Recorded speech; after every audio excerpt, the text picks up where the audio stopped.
नमस्कार मेरे प्यारे साथियों, मैं डीपी आज एक नए वीडियो के साथ आप लोग के सामने हूँ। आजकल आप लोग सुन रहे होंगे कि इज़राइल का सदर लेबनान पर हमला हो रहा है। हिजबुल्लाह के छापामार जो कि हसन नसरुल्लाह के नेतृत्व में लड़ रहे हैं, उसमें वो लोग बहुत तेज़ी से क्या कर रहे हैं, मतलब अटैक कर रहा है इजराइल उनके ऊपर। पहले आप लोगों ने सुना होगा वो पेजर फटे थे, फिर रेडियो बम वाकी टाकी फटे, मोबाइल फ़ोन फटा, अब जो है एयर अटैक्स चल रहे हैं। और एयर अटैक्स की वजह से काफ़ी लोग वहाँ पर शिफ्ट हो रहे हैं। क्या होगा, क्या सोचते हैं, इस पर बड़ी बड़ी खबरें आ रही हैं। लेकिन थोड़ा सा अगर हम इसके पास्ट की जानकारी करें तो रिजल्ट अपने आप क्रिस्टल क्लियर होना शुरू हो जाता है। पास्ट की जानकारी क्या है? पास्ट की जानकारी यही है कि 1967 में 6 डे वार हुआ था। ये आप सभी लोगों को मालूम है, अगर नहीं मालूम है तो इसको गूगल करके देख सकते हैं। इसमें क्या हुआ था कि इज़राइल ने आसपास के सारे कंट्रीज जो थे उनको उन पर वो कर लिया था, कब्जा कर लिया था। अच्छा, एक बात और भी, एक 1967 से पहले जो इजराइल का मतलब फ़िलिस्तीन का जो वेस्ट बैंक वाला इलाका है उस पर जॉर्डन का कब्जा था।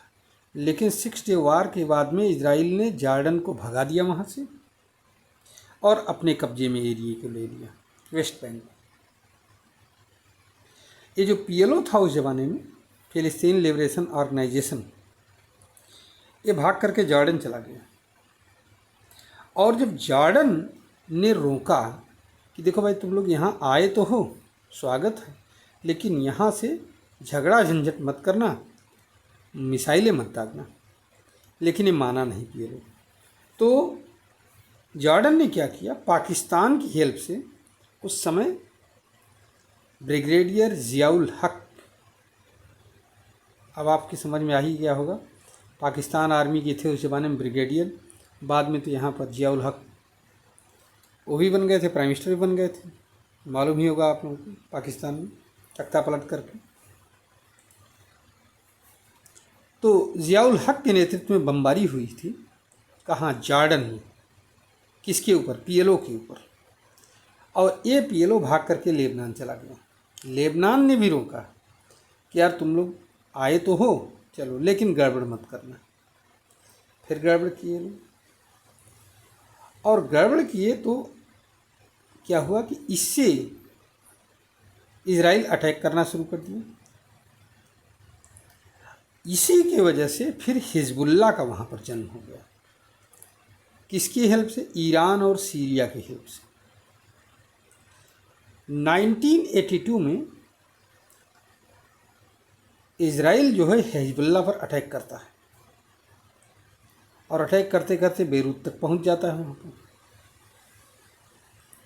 ठीक है, आतंकवादियों को अलग थलग कर देता है, सब चीज़ होता है। एक बफर जोन क्रिएट हो जाता है वहाँ पर इजराइल और जॉर्डन, ये इसके बीच में, क्या नाम है, लेबनान के बीच में। 99 में गड़बड़ होता है, यहूद बराक बनता है क्या, पीएम इजराइल का, ये वापस ले लेता है। सौहार्द के तौर पर सदर लेबनान से अपनी ट्रूप्स को ही वापस ले लेता है। और जब ये अपनी ट्रूप्स को वापस ले लेता है तो इसे जो है हिजबुल्लाह की विक्ट्री के रूप में देखा गया मुस्लिम वर्ल्ड में। इसी समय एक घटना और घटती है। अब देखिए जरा सा घटना क्या घटती है। फौजी वापस ले लेता है। एक घटना घटती है सबा फार्म की घटना। सबा फार्म का एरिया है इजराइल और लेबनान के बॉर्डर पर, लेबनान के एरिया में आता है। वहाँ पर इजराइलियों का कब्जा था, बहुत बढ़िया इलाका है। वहाँ पर हिजबुल्लाह के लड़ाके घुस जाते हैं सवा फार्म के अंदर और इजरायली फोर्सेस को बंधक बना लेते हैं। फिर इजराइल को कहते हैं कि आप सवा फार्म से हटिए, नहीं तो मैं आपके सारे सैनिकों को मार डालूंगा। और रिजल्ट ये होता है कि सवा फार्म से इजराइल को हटना पड़ता है अपने सैनिकों की प्राण की रक्षा के लिए।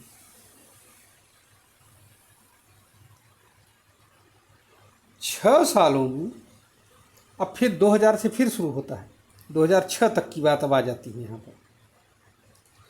इस बीच में जो है वहाँ का इजराइल का भी वो बनता है, हट शासन पलटता है और यहाँ पर जो है हिजबुल्लाह भी अपना फोर्टिफिकेशन करता है। किसकी हेल्प से? सीरिया और ईरान की हेल्प से। और जब 2006 का अटैक होता है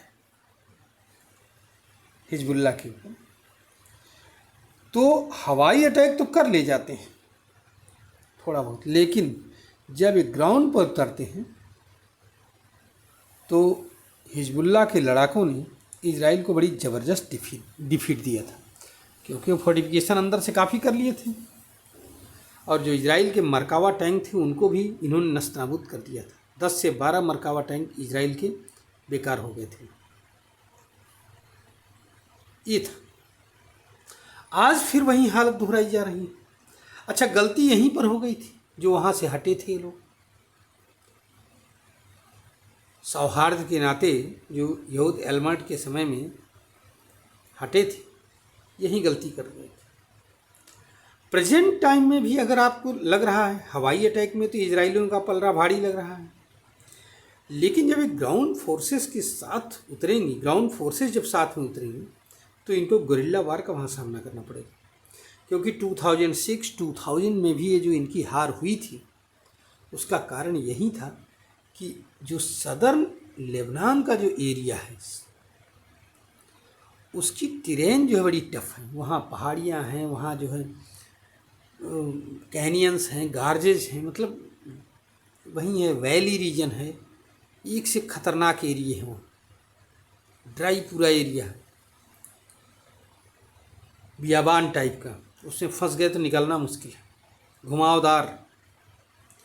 अच्छा, वो लेबनानीज को मालूम है सब, जबकि इजराइल फोर्सेस इतनी ज़्यादा वो है नहीं, अभ्यस्त है नहीं। तो 2000 और 2006 में भी हार हुई थी एक तरह से देखा जाए तो आंशिक, और उसको हिजबुल्लाह अपने जीत के रूप में सेलिब्रेट किया था।